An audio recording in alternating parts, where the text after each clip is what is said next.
We're getting closer and closer to the start of training camp as the Giants get ready for the 2020 season. We continue to look at the Giants position by position, joined by Lance Meadow. I am John Schmelk. Lance, today we're going to take a look at the Giants' edge rusher position, a spot where they know they have to get a little bit more production in the sacks category than they got last year. I think a good place to start, Lance, is Tyler Facult. Coming over from Green Bay, he's kind of been up and down a little bit, right? He's had a couple years where he's had fewer than 3 sacks. He's had a year where he had more than 10. The pressures, however, are fairly consistent from year to year. Yeah, and I think once again, it's promising that he's shown he has a knack and the ability to consistently get after the quarterback, like you noted, John, because it's not just about the sacks, it's about the pressures. But you go back to that 2018 season in Green Bay, let's not overlook the fact that they didn't have Zadarius Smith and they didn't have Preston Smith that season in Green Bay. Then 2019, John, those 2 premier free agents joined the pass rush for the Packers. And not that Fackrell's pressures went down, as you noted, but opportunities are going to go down because you're going to have opportunities to create for clearly the Smith brothers. So I think that's why the dynamics may have changed. But now you look at this Giants defense, John, there is no Zadarius Smith. There is no Preston Smith. So I think that's encouraging for a player like Tyler Fackrell, because if he wants to be that Batman type of role, he certainly has the opportunity to assume that. Yeah, and then the Giants have a couple of very young, talented pass rushers that they hope begin to emerge. And let's start, Lance, with Lorenzo Carter. Heading into his 3rd year, he's somebody that did not rush the passer as an edge guy in college when he played for Georgia. He kind of got put into that role in the National Football League, still adjusting to it. He's got all the athleticism and skills you want, the length, the explosion, the quickness. His combine numbers were literally off the charts. He set records from the linebacker position, but he has not been able to turn that skill set into pass rush production yet. The Giants hope in his 3rd year, he has a big-time coming-out party. Well, and once again, by you naming 3rd year, that usually tends to be the breakout year, John, for some of these players that we're just waiting to really see whether or not it's more than just flashes. And you're right, it's a huge critical year for him. The other thing also that I think is important in terms of Lorenzo Carter's resume, John, this is going to be the 3rd defense in 4 years that he's going to be thrown into. So that's something also to monitor that you can't dismiss. But here's a great opportunity for him to be surrounded by a lot of young players and come into his own. I think it's going to be fascinating, John, to see how Patrick Graham utilizes him within the defensive scheme, because as you mentioned, the athleticism is there, the upside is there. Can the consistency meet and everything come together? That's going to be the key. But this is a huge year. It goes without saying for Lorenzo Carter. And could be a year where very well, if somebody else doesn't emerge, that they're going to lean on him to maybe lead that group in sacks when it's all said and done. And you do wonder how Patrick Graham might decide to use Lorenzo Carter as more than a pass rusher, because he's shown the ability to cover. He sets the edge extremely well. Could he be a guy maybe that they get into the mix playing inside sometimes to cover? He has a versatile skill set, Lance. So if he doesn't get that sack production, he's not pigeonholed to that role. They could use him in different ways.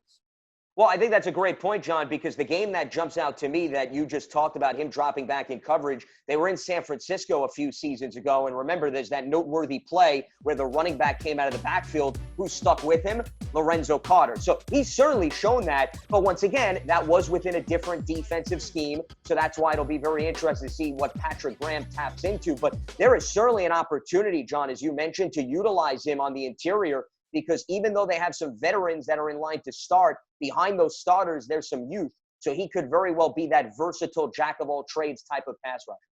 Then you have Ximena coming out of a rather small program in Old Dominion. Still, 2nd half of the year last year, he had a multi-sack game. He was an excellent pass rusher in college. So this could be an opportunity with a full offseason, even though it's not a typical offseason, to continue to acclimate to the National Football League. I think the Giants are hoping he could have a very productive year, Lance, as a pass rusher, rushing either off the left or right side.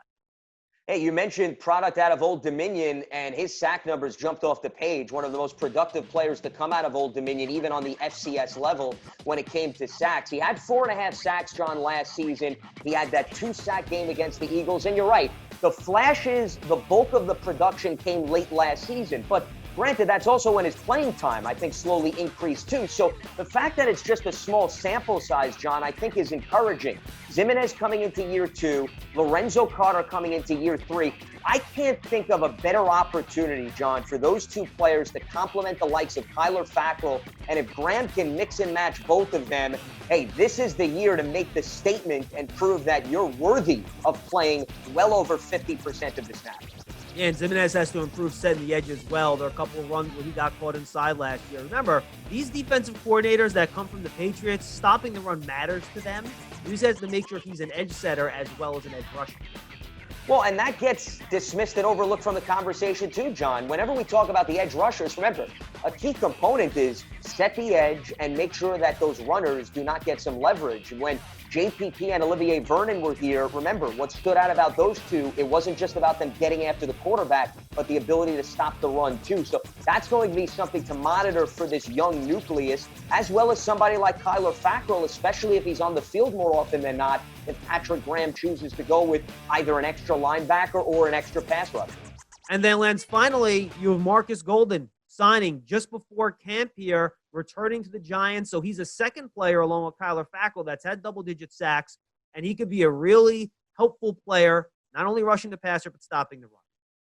Yeah, and that to me is what jumps off the page, the fact that you want that versatility. You want to know that when you're putting a player on the field, John, whether it be first, second, or third down, you know that's going to be somebody that's going to step in and make a play. And when you think about the hustle, the relentless performance, that's what comes to mind when we're talking about that type of player. So I think that is a welcomed addition to this Giants defense. If the Giants are going to take a jump from where they finished in 2019 and make strides in 2020, they're going to have to show that balance between stopping the run as well as getting after the quarterback. And also, if you want to be competitive in the NFC East, John, what jumps out to you? It's the fact that the quarterback should go up against, and specifically the running backs, whether it be what the Eagles are going to showcase with Miles Sanders, the Cowboys and Zeke, and Washington has a plethora of different backs. If you don't have your pass rushers being able to stop the run, it's going to wind up being the Achilles heel for your team throughout the course of the season. Not to mention some top offensive linemen, especially at offensive tackle, too, in the NFC East. Lance, good stuff, my friend. You got it. Stick with us as we continue to preview the Giants position by position leading up to training camp.